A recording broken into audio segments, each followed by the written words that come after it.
دیکھ تیرا دوسرا بیاہ ہے فراز، سادگی سے کر لے۔ شمس بیگم کو فراز کی ہی اماں تھی۔ ہاں اماں، میں بھی یہی سوچ رہا ہوں، فراز نے ان کی ہاں میں ہاں ملائی۔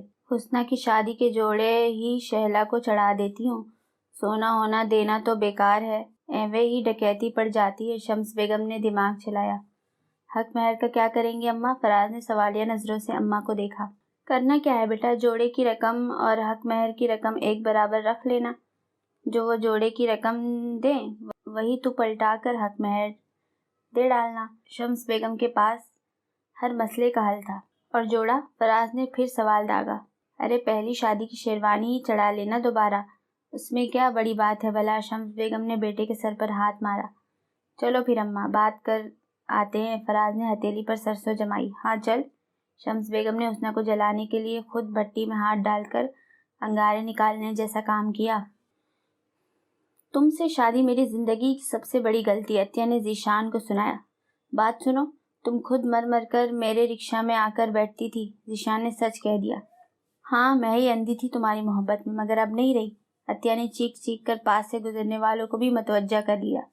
بہت جلدی بینائی آ گئی پھر تو تمہاری، ذیشان نے پان منہ میں ڈالتے ہوئے عطیہ کو ذلیل کیا۔ اپنی حد میں رہو سمجھے نا، عطیہ نے انگلی اٹھا کر اسے تنبیہ کی، جس پر پاس سے گزرنے والے آدمی کو لگا ذیشان عطیہ کو چھیڑ رہا ہے۔ اے لڑکی چھیڑتا ہے، وہ بھی بھری سڑک پر؟ وہ آدمی ذیشان کا گریبان پکڑ کر دھمکاتے ہوئے بولا۔ بیوی ہے میری، ذیشان نے اسے سمجھانا چاہا۔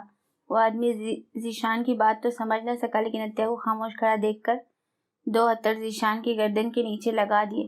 تھوڑی دیر میں بھیڑ جمع ہونے لگی، جس کو موقع ملتا وہ دو چار ہاتھ جھڑ دیتا۔ عطیہ آہستہ آہستہ بھیڑ سے نکل کر سائیڈ میں کھڑی ہو گئی۔ پٹنا ہی چاہیے تھا اسے، اتنا ذلیل کروایا ہے اس نے آج۔ وہ جوس کا ڈبہ خرید کر کترینہ کی طرح آخری قطرہ ٹپکنے تک جوس کا مزہ لیتی رہی۔ پیسے ختم پر ہیں سارا، ہمیں بس واپسی نکلنا ہوگا، حسنہ نے سارا کو بتایا۔ ہاں مجھے بھی دفتر جانا ہے، بہت چھٹیاں ہو گئی، جلدی چلتے ہیں۔ سارا بھی راضی تھی۔ فراز کا بھی منہ بنا ہوا ہوگا، اب تک تو اسے پتہ چل گیا ہوگا ہم لاہور میں ہیں۔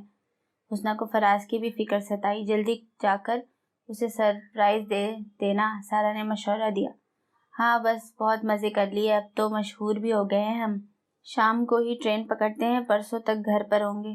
جانے سے پہلے کچھ اچھا سا کھلا دے۔ شمع بیگم چلتے چلتے تھک گئی تھی۔ پچھلے 2 دن سے وہ صبح سے شام تک صرف گھومتے پھرتے رہتے، کبھی بازار تو کبھی زو۔ کیا کھانا ہے اماں؟ بھوک تو حسنہ کو بھی بہت لگی تھی۔ مجھے وہ کھلا دے بیٹا جو تندور کی روٹی پر تھوڑی بوٹیاں ڈال کر بناتے ہیں، شمع بیگم نے ہاتھ کے اشارے سے سمجھانا چاہا۔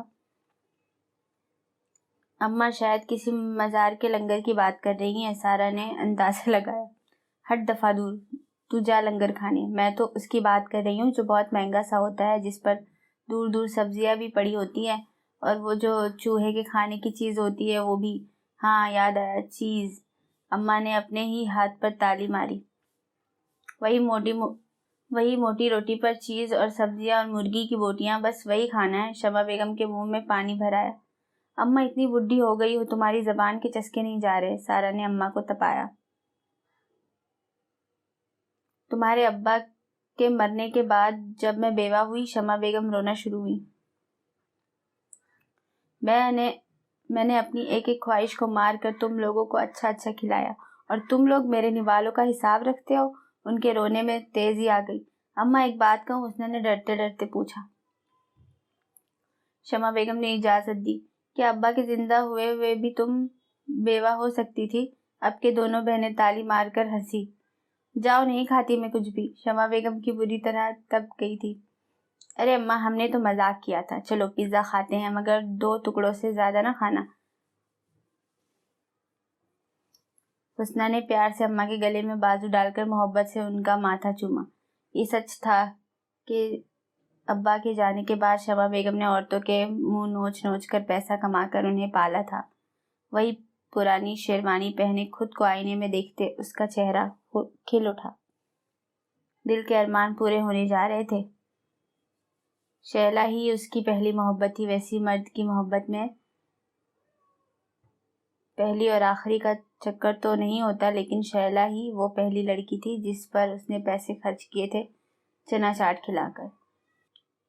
چل بیٹے، شمس بیگم بھی تیار کھڑی تھی۔ چلو اماں۔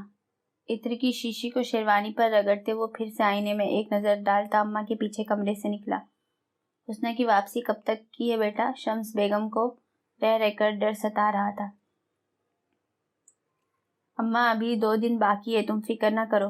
ایک دفعہ شہلا سے شادی ہو جائے پھر دیکھنا کیسے حسنہ کی لگام ڈلتی ہے۔ جھوٹ بول کر گئی ہے نا مجھ سے، ساری زندگی پچھتائے گی۔ فراز کا دل جل رہا تھا۔ اونچی نیچی نالیوں اور گڈھوں سے بائک اچھالتے وہ شہلا کے گھر پہنچ ہی گیا تھا۔ بیٹا واہن کہاں ہے؟ شمس بیگم نے حیرت سے پوچھا۔ اماں دوسری شادی میں کوئی گواہ نہیں بنتا، فراز نے اپنے پیلے دانتوں کی نمائش کی۔ چل اب جلدی اندر، کہیں کوئی پہچان نہ لے۔ شمس بیگم جلدی سے شہلا کے گھر میں داخل ہوئی۔ آئے نہ بیٹھے، شہلا کی اماں کے لہجے میں شہد گھل گیا تھا۔ بہن بس جلدی سے فرض پورا کر دے۔ شمس بیگم کو دھڑکا لگا ہوا تھا۔ جی بس قاضی صاحب کسی کا جنازہ پڑھانے گئے ہیں، آنے ہی والے ہوں گے، شہلا کی اماں نے لال شربت پیش کرتے ہوئے بتایا۔ شمس بیگم نے جھرجھری لی۔ جب تک آپ لوگ دینا دلانا کر لے، شمس بیگم نے شربت کا گھونٹ بھرتے ہوئے کہا۔ کیا دینا دلانا بہن؟ شہلا کی اماں کو سمجھ نہ آئی۔ بیٹی کو کچھ دے کر رخصت کریں گی نا آپ؟ جہیز کہاں ہے ہمیں بتا دے، ہم ٹرک میں پہنچوا دیتے ہیں، شمس بیگم نے حیران کھڑی شہلا کی اماں کو دیکھ کر کہا۔ جہیز ایک لعنت ہے بہن، میں اور میری بیٹی اس کے سخت مخالف ہیں، شہلا کی اماں نے سختی سے کہا۔ تو کیا کیش دیں گی بیٹی کو؟ شمس بیگم نے بخوشی پوچھا۔ نہیں بہن، ایک جوڑے میں رخصتی دوں گی، شہلا کی اماں نے صاف صاف کہہ دیا۔ اندر آتے فراز کو دھچکا لگا۔ مگر آپ نے تو کہا تھا آپ کا جو کچھ بھی ہے شہلا کا ہی ہے، فراز نے حیرت و صدمے سے پوچھا۔ ہاں بیٹا، لیکن میرا ہے ہی کیا، شہلا کا باپ میرا تھا بس، وہ بھی کسی کے ساتھ بھاگ گیا۔ یہ گھر بھی شہلا کے ماموں کا ہے، رہنے کو دیا ہوا ہے بس میرے بھائی نے، شہلا کی اماں نے مگرمچھ کے آنسو بہائے۔ فراز اور شمس بیگم نے ایک دوسرے کو دیکھا۔ آپ نے جوڑے کی رقم دینی تھی نا؟ ایک آخری امید سے پوچھا۔ ہاں بیٹا، تم حق مہر دو گے نا شہلا کو، وہ اسی میں سے تمہیں 2000 دے دے گی۔ فراز کا دل کیا وہ کہیں غائب ہو جائے۔ ارے حسنہ باجی، تم کہاں سے آ رہی ہو؟ تمہارا میاں غلطی سے پچھلی گلی میں شہلا آپا کے گھر چلا گیا ہے۔ گلی میں کھیلتے چھوٹے خبری نے رکشہ سے اترتی حسنہ کو اطلاع دی۔ شمع بیگم کے بھی کان کھڑے ہو گئے۔ سارا تو سامان اندر رکھ، میں اور حسنہ دیکھ کے آتے ہیں۔ شمس بیگم حسنہ کا ہاتھ تھام کر شہلا کے دروازے پر جا پہنچی۔ ابھی دروازہ پیٹنے ہی والی تھی کہ آواز آئی۔ بی بی پہلے مجھے اندر جانے دو، ویسے ہی جنازہ پڑھانے میں دیری ہو گئی، اب جلدی سے نکاح کروانے دو۔ پیچھے سے قاضی نے آ کر جلدی مچائی۔ نکاح؟ کس کا نکاح؟ حسنہ کا دل بیٹھنے لگا۔ لڑکا اور لڑکی کا نکاح؟ قاضی بھی الٹے دماغ کا نکلا۔ اب کہ شمع بیگم نے دروازہ بجانے کی بجائے سیدھا دھکا مار کر انٹری دی، اندر کے منظر نے حسنہ کے ہوش اڑا دیے۔ دلہن کے لباس میں کمر پر ہاتھ جمائے کھڑی شہلا اور اس کی اماں ایک طرف کو کھڑی تھی، شمس بیگم اور فراز منہ کھولے دوسری جانب کھڑے تھے۔ یہ چھوٹا سا کمرہ کوئی میدان جنگ معلوم ہو رہا تھا۔ حسنہ کو دیکھ کر فراز کا سارا ترا نکل گیا۔ آؤ حسنہ آؤ، شہلا نے طنزیہ کہا۔ آؤ دیکھو ہماری شادی ہونے جا رہی ہے، تم بھی گواہ رہو، شہلا نے مزے سے کہا۔ یہ کیا ہو رہا ہے آپا؟ حسنہ کی تو آواز بند ہو گئی تھی، مگر شمع بیگم کو ٹھیک طرح سے ہوش آیا تھا۔ یہ شہلا نے فراز کو پھنسا لیا شمع، میں نے تو بہت سمجھایا، شمس بیگم نے موقع کی نزاکت کو دیکھ کر بیان دیا۔ شمع بیگم نے چپل ہاتھ میں اٹھائی اور سیدھا فراز کا نشانہ تاکا۔ ارے خالہ کیا کر رہی ہو؟ چپل سیدھے قاضی کو لگی تھی، اونچی اٹھا۔ حسنہ کو جیسے ہوش آیا تھا، اس نے شہلا کو غور سے دیکھا جو اس کا شادی کا جوڑا اور جویلری پہنے کھڑی تھی۔ واہ شہلا، میری اترن تو تم پر بہت جچ رہی ہے، حسنہ نے اس کی تعریف کی۔ شہلا کے چہرے کا رنگ بدلا تھا۔ فراز بھی تمہیں ہی مبارک ہو، ویسے اسے تو کوئی مفت میں بھی نہ لے، یہ تو کولڈ ڈرنک کی وہ خالی بوتل ہے جسے ٹین ڈبے والا بھی گلی میں ہی پھینک جاتا ہے۔ حسنہ نے فراز کی شان میں قصیدے پڑھے۔ شہلا جو اسے جلانے کا سوچ رہی تھی اب خود بھسم ہو رہی تھی۔ ہنی مون کسی جیل میں سلاخوں کے پیچھے ہوگا یا کسی کالے ہوٹل میں، فراز نے بتا تو دیا ہوگا۔ شادی سے پہلے لڑکے کی معلومات لیتے ہیں نا، چلو میں تمہیں بتاتی ہوں۔ حسنہ آرام سے صوفے پر بیٹھ گئی۔ شمع بیگم کے چہرے پر مسکراہٹ دوڑ گئی۔ فراز کے پاس ایک بھی موزے کی جوڑی ایسی نہیں جو پھٹی ہوئی نہ ہو، ایک بھی بنیان اور چڈی ایسی نہیں جسے میں نے سیا نہ ہو، یہاں تک کہ یہ تو بیلٹ بھی ربڑ بینڈ سے ایڈجسٹ کرتا ہے۔ کمرے میں ہر وقت صرف نائٹ بلب جلتا ہے تاکہ بل نہ آئے، اور سب سے اہم بات یہ پوری رات گیس خارج کر کے کمرے کو صبح تک ایٹم بم بنانے میں ماہر ہے۔ مزید کچھ جاننا ہے؟ حسنہ نے اطمینان سے شہلا اور فراز کو دیکھا۔ فراز نے کھا جانے والی نظروں سے حسنہ کو گھورا۔ جھوٹ بول کر تم یہ شادی نہیں رکوا سکتی حسنہ، شہلا نے اترے ہوئے چہرے کے ساتھ اپنا دفاع کیا۔ ارے ارے ارے ارے، میں کیوں رکواؤں گی شادی میری چندہ؟ میں تو چاہتی ہوں تم کرو فراز سے شادی اور اسی نرک میں جلو جس میں میں جل رہی ہوں۔ حسنہ ہنسی تھی۔ چلو مولوی صاحب، شروع کرواؤ ان کا نکاح، سب سے پہلا چھہارا میں ہی کھاؤں گی۔ حسنہ نے قاضی کو اشارہ کیا۔ نکاح پڑھانا ہے یا نہیں؟ مجھے آگے بھی ایک اور جنازہ پڑھانے جانا ہے۔ قاضی کو زیادہ ہی جلدی تھی۔ ارے بڈھے، تو کیا جنازہ نکاح کھیل رہا ہے؟ شہلا کی ماں کو غصہ آ گیا۔ چل شہلا بیٹھ جائے، نکاح شروع کروائیں۔ شہلا نے ایک نظر حسنہ کو دیکھا، سکون سے پاؤں پر پاؤں چڑھائے صوفے پر بیٹھی تھی۔ چلو قاضی صاحب، نکاح پڑھا دو۔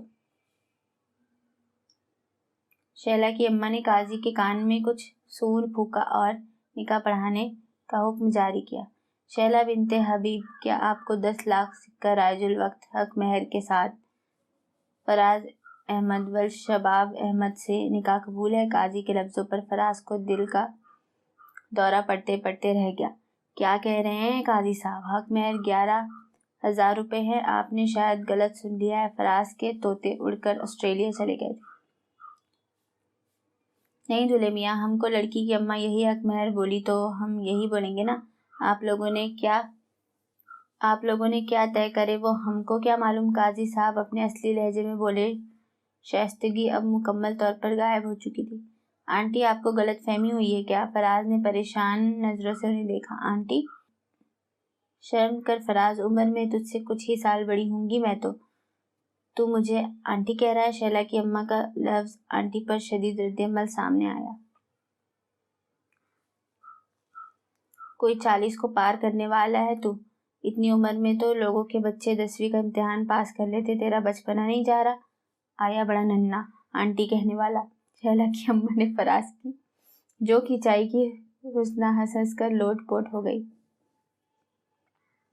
شہلا سمجھا لو اپنی اماں کو، فراز کا ہمیشہ آخری موقع پر دم نکل جاتا تھا۔ حق مہر 10 لاکھ، نہ اس سے زیادہ نہ کم۔ شہلا نے انگلی اٹھا کر بات ختم کی۔ میں کہاں سے دوں گا بھلا اتنا حق مہر؟ فراز نے شمس بیگم کو دیکھا جو شمع بیگم کے کاندھے سے کاندھا ملائے پارٹی بدل چکی تھی۔ پردے کی ریکنگ یا اپنی پرانی شلوار کی جیبیں ٹٹول لیں، فراز کیا پتہ نکل ہی آئے۔ حسنہ نے آگ لگائی۔